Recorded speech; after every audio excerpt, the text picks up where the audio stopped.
सम ऐसा कुछ नहीं है, खाली ग्रेस है। तो इस ग्रेस के साथ, पीस के साथ मैं अपनी एक रचना सुनाना चाहता हूँ। कविता का शीर्षक है चाहत, जो मैंने खुद ने लिखी है। चाहा था कभी जिंदगी को चाहूंगा उम्र भर, लम्हा लम्हा गुजारूंगा सब्र कर। चाहता तो हूं आज भी, पर जिंदगी ने जगह नहीं दी कब्र भर। फिर सोचता हूं क्या पाकर भी जिंदगी को चाह सकूंगा उम्र भर। चाहा था जिंदगी को रंगीन दीपावली बनाना, पटाखे फुलझड़ी और अनारों से। चाहा था इसे प्रेम की मूरत बनाना, माँ पिता बहन भाई के अटूट नातों से।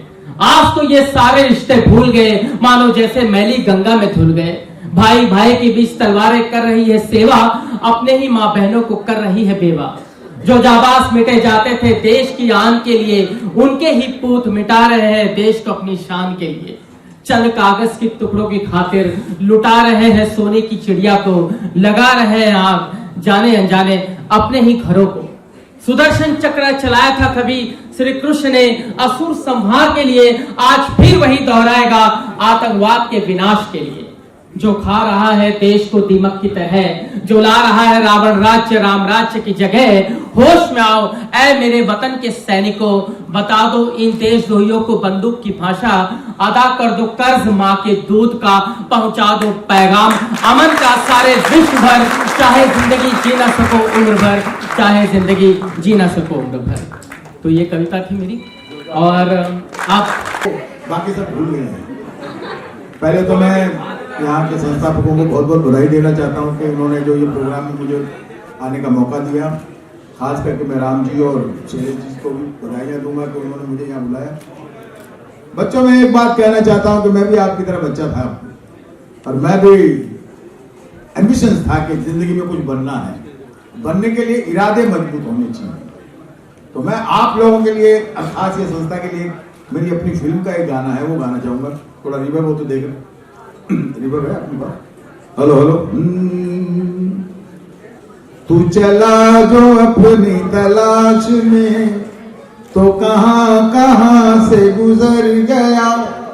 था कदम कदम पर इम्तिहान, हर इम्तिहान से गुजर गया। आज जो आप लोग यहाँ आए हो, हर इम्तिहान को पास करके आए हो, और हमारे बीच मुझे जैसे बताया इन्होंने कि आप लोग बहुत संघर्ष वाली जिंदगी जी रहे हैं, पर उसमें भी एक आनंद होता है। क्योंकि जब आप उसमें से कहते हैं ना कि सोना आग में तब के सोना बनता है, तो उसी तरीके से आप लोग भी जिंदगी को एकदम सोने की तरह पोख्ता कर रहे हो। और मैं ज्यादा तो कुछ नहीं, मगर मेरी कुछ फिल्मों के गाने ही आपको गा के शुरू कर।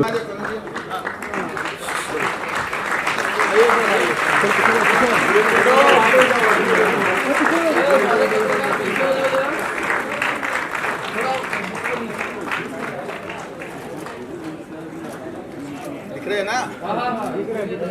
लाइट तो नहीं आ रही? मेरा असली है ना? चलाती है। बहुत बहुत बधाइयाँ। सर, मैं आपसे पूछना चाहती हूँ कि मुझे संगीत में बहुत रुचि है, तो हमें संगीतकार बनने के लिए क्या करना चाहिए?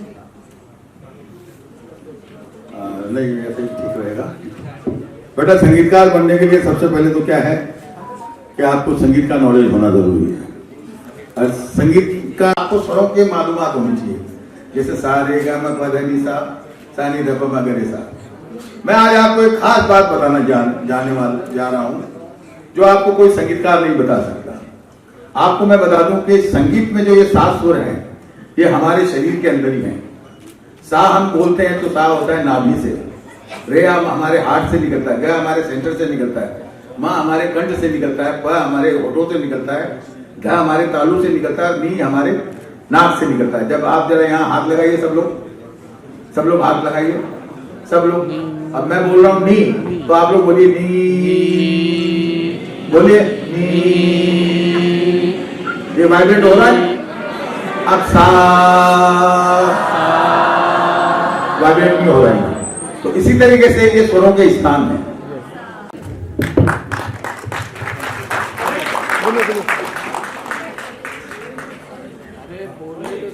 सभी को नमस्कार।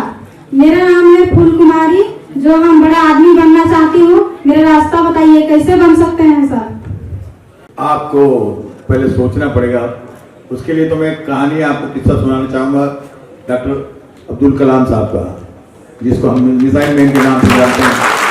अगर उनकी जीवनी आप सोचो तो उनके जीवनी में ये लिखा गया है कि वो घरों में पेपर बांटा करते थे, समझो। उसके बावजूद भी वो आज वर्ल्ड में पहले एक हमारे हिंदुस्तान के आदमी हुए जिन्होंने मिसाइल बनाई।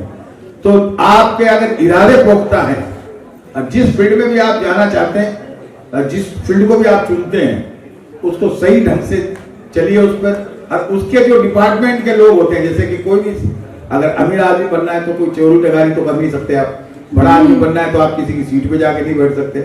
बड़ा बनने के लिए सब कुछ हर चीज करने के लिए सबसे पहले एजुकेशन बहुत जरूरी है, क्योंकि अगर आप एजुकेशन में परफेक्ट है, पढ़े लिखे हैं।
आज ये जो प्रोग्राम हुआ है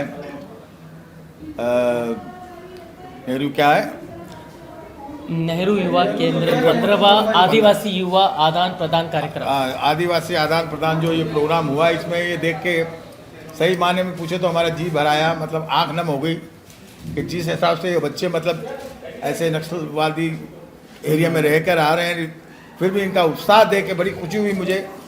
क्योंकि देखिए क्या होता है कि हम सोच रहे हैं मुंबई में रह के कि पता नहीं हमारे प्रांत में, मगर ऐसे कुछ इलाके आज भी ऐसे हैं हमारे हिंदुस्तान में जहाँ पे लोगों को मतलब पूरी सुविधाएं नहीं मिल रही है, एजुकेशन से लेके खाने से लेके। तो इनके जो मैंने विचार सुने और जो इनके पर्सनल जो लाइफों की बात सुनने के बाद में आंख नम हो गई हमारी, और हमें लगा कि इनके लिए कुछ ना कुछ करना चाहिए। और हम कलाकार होने के नाते मैं आज आपके सामने कहना चाहता हूँ कि इन लोगों के लिए अगर कभी भी आप लोग अगर कोई शो करेंगे तो हम बगैर पैसे के इनकी सेवा में ये शो कर सकते हैं। हम हमारे दिलीप सेन समीर सेन नाइट कर सकते हैं हम लोग। कोई संदेश देना चाहेंगे बच्चों को? काफी प्रोत्साहित हुए। और जी हाँ, मैं यही कहना चाहूँगा कि बेटा जिद है तो हौसला है, हौसला है तो कामयाबी है। तो अपनी जिद पे अड़े रहो और हौसला रखो कि हमें आगे बढ़ना है, तो एक दिन आप भी अच्छे मुकाम पे पहुँचेंगे। ये मेरी लोगों की शुभकामनाएं हैं। राजू सर, आपका अनुभव कैसा रहा, क्या कहना चाहिए? देखिए, गिव एंड टेक, आदान प्रदान हम अक्सर करते रहते हैं आम आपसी जीवन में लोगों से, लेकिन पहली बार आदान प्रदान आदिवासी लोगों का है, तो ये अपने आप में बहुत बड़ी बात है। और उनके साथ जब चाचा नेहरू का नाम जुड़ जाए, नेहरू युवा केंद्र जो है, अगर चाचा नेहरू का जुड़ जाए बच्चों के आगे, तो ये और भी अद्भुत हो जाता है। और ये जिस प्रांगण में हो रहा है मुंबई यूनिवर्सिटी, ये अपने आप में एक ऐतिहासिक स्थल है। और उसमें इतना मैं कहूँगा कि ऐतिहासिक स्थल में इतिहास रचने गया, आज इतिहास रचने वाला है। और ये सारे फ्यूचर के बच्चे जो भी आज देख रहे थे, आज हम इनको हमारे सामने पाया, कल को ये पता नहीं कल कहाँ होंगे। और जहाँ कहीं भी हो, यकीनन बहुत ही सकारात्मक ऊर्जा से लबालब रहे होंगे और कुछ बहुत बड़ा अपना एक योगदान दे रहे होंगे हमारी समाज में, फॉर श्योर। आपको बताया गया था कि ये एक आदिवासी प्रोग्राम है और आप जब यहाँ पर आ रहे थे उस दौरान आपके मन में क्या चल रहा था? मेरे मन में देखिए, मेरे मन में मैं कभी भी मन में एक जजमेंटल नहीं होता हूँ, मैं मन में कुछ भी लेकर के नहीं चलता हूँ। मेरा मानना है take life as it comes. तो मेरा यही सिद्धांत रहा है कि मैं जो भी यहाँ जैसा भी सामने रहेगा मैं उसको एक्सेप्ट करूँगा, क्योंकि मेरा मोटो है लाइफ में accept gracefully everything and anything come whatever may. So this is how I live. तो मुझे अच्छा लगा जब मैंने देखा, और ख़ासकर जब ऐसे बच्चों को अलग अलग प्रांत से आए हुए तो और भी अच्छा लगा। बच्चों को क्या संदेश देना चाहिए? मेरा सिर्फ यही संदेश रहेगा कि निश्चिंत रहे, सहज रहे और सरलता से अपने जीवन की और कहूँगा कि बच्चों का हौसला देख के हमें बहुत खुशी हुई। बस ईश्वर से यही प्रार्थना करते हैं कि जिस सद्भावना से ये आज हमको मिले हैं, ईश्वर इनको सक्सेस करे, कामयाब करे। जय महाराष्ट्र, नमस्कार, जय हिंद।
ट्रॉली मास्टर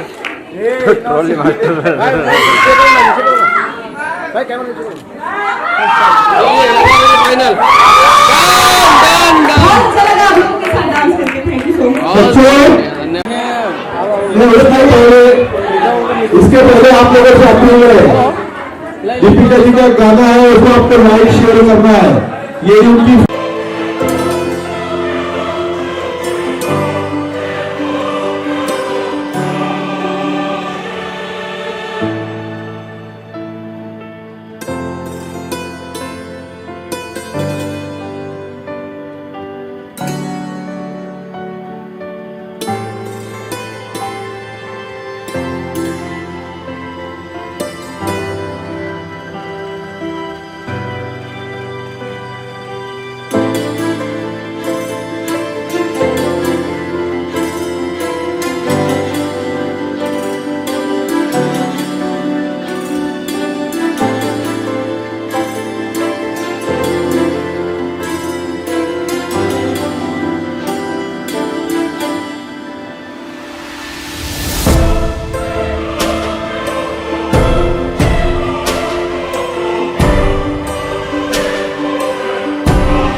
कि मैं अंदर से हमेशा बहुत खुश रहती हूँ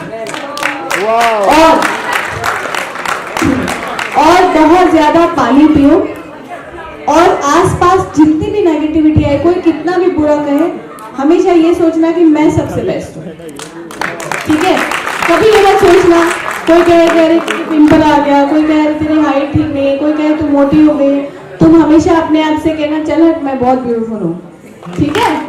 वो ही एक ब्यूटीफिकेट चाहे कोई क्रीम, कोई काजल, कोई चीज ऐसा काम नहीं करेगा। मुझे बहुत अच्छा लगा और मैं अपने आप में बहुत गर्व महसूस कर रही हूँ कि मुझे यहाँ पे आने का मौका मिला और मुझे सम्मानित किया गया। और मैं थैंक यू कहना चाहूँगी शैलेश भाई का कि उन्होंने मुझे यहाँ पे बुलाकर मुझे इतना सम्मान दिया। इसके अलावा आप एनजीओ के बारे में जानना चाहेंगे, किस तरह का काम आपकी एनजीओ कर रही है और आगे क्या आने वाले दिनों में क्या काम करना है? मेरा एनजीओ को 7 साल हो गए हैं और सोशल वर्क में मैं 10 साल से हूँ और हमारी एनजीओ कैंसर पेशेंट्स को हेल्प करती है, राइट टू एजुकेशन पे हम लोग काम करते हैं और वुमेन एम्पावरमेंट के लिए भी हम लोग आगे प्रोग्राम्स करने वाले हैं। इसके अलावा जिस तरह से आप कार्य कर रही है, यहाँ पर आपने आदिवासी बच्चों से मुलाकात की है, किस तरह का अनुभव रहा? बहुत अच्छा लगा और ये मेरे लिए पहली बार था जो इतने सारे अलग अलग लोगों देश के बच्चे आए हैं, जैसा तेलंगाना, सब जब बिहार के वगैरह, बहुत अच्छा लगा और उनका जोश देख के भी बहुत अच्छा लगा कि बच्चों में इतना सारा टैलेंट है और उनका जो खुशी और एक्साइटमेंट देख के भी बहुत खुशी हो रही है। Thank you ma'am. के लिए कार्यक्रम आयोजित किया गया, किस तरह का अनुभव है? मैं देखिए फिल्म इंडस्ट्री के लिए आईफा अवार्ड फंक्शन एक बहुत बड़ा अवार्ड फंक्शन होता है। हम लोग उसके लिए बहुत शेयर होते हैं, बहुत तैयार होके जाते हैं, बहुत इन्जॉय करते हैं उस फंक्शन को। तो मुझे उस जितना मज़ा आया यहाँ पर, उससे भी शायद ज़्यादा मज़ा आया कि मैं आईफा जाती और मैं यहाँ आई, मुझे बहुत मज़ा आया। इन बच्चों की बहुत प्यारी स्माइल, बहुत नेचुरल लव, ये जानकर, ये लेकर के मुझे बहुत बहुत अच्छा लगा और मैं बहुत ज़्यादा खुश हूँ कि आज मुझे यहाँ पर आमंत्रित किया गया और आमंत्रित करने के साथ साथ इतना सारा प्यार मिला, तो मैं बहुत खुश हूँ। मैम आप क्या कहना चाहेंगे? जिस तरह से ये इनके लिए काम हो रहा है, इस ट्राइबल के लोगों के लिए, इट्स रियली अप्रिशिएटेड। जनरली इस तबके के बारे में बहुत कम सोचा जाता है, उनको बहुत कम अपॉर्चुनिटी मिलती है, बट जहाँ पर इनको इतनी ब्यूटीफुल्ली आपने प्रोत्साहन देकर बुलाया है, वो उनमें जो एक्साइटमेंट है, इट इज़ अबाउ एवरीथिंग, वो बहुत अच्छी चीज़ है। I am very happy and very excited to see. मुझे बहुत उनके साथ टाइम स्पेंड करके मुझे सबसे ज़्यादा खुशी हुई है आज। मतलब मुझे लग रहा है मेरा संडे सुधर गया। निकिता जी आपसे जानना चाहेंगे, हमेशा चकाचौंध वाली लाइफ आप जीती है, इस तरह के कार्यक्रम का जब इनविटेशन आपके पास आया तो आपके माइंड में क्या चल रहा था? जब आप सुबह निकली घर से तब आपके माइंड में क्या चल रहा था कि किस तरह का कार्यक्रम होगा? देखिए सेम डे पर, अभी सेम टाइम पर दूसरा एक छोटा सा शूट था और मेरे ख्याल से एक अवार्ड फंक्शन भी था, लेकिन मेरे लिए ये बहुत डिफरेंट एक्सपीरियंस है। मेरे लिए यहाँ पर आना और इन बच्चों की स्माइल देखना और इतना ब्यूटीफुल उनका हार्ट है, उनको बहुत ज़्यादा ही प्योर है बच्चे, तो I just love this. And मैं इसी एक्सपीरियंस के साथ निकली थी कि मुझे आज बहुत अलग एक्सपीरियंस मिलेगा यहाँ पर और बहुत ज़्यादा प्यार मिला, तो मेरे लिए इससे अच्छी बात और कोई नहीं हो सकती कि आज का दिन मैंने इतने प्यार से निकाला। अच्छा सर आप क्या कहना चाहेंगे? निकिता जी यहाँ पर आई हुई है, साथ ही साथ दिलीप सर आए हुए थे, राजू जी आए हुए थे, आज के कार्यक्रम के बारे में क्या कहना चाहेंगे? देखिए ऐसा है, मुंबई जो है माया नगरी है।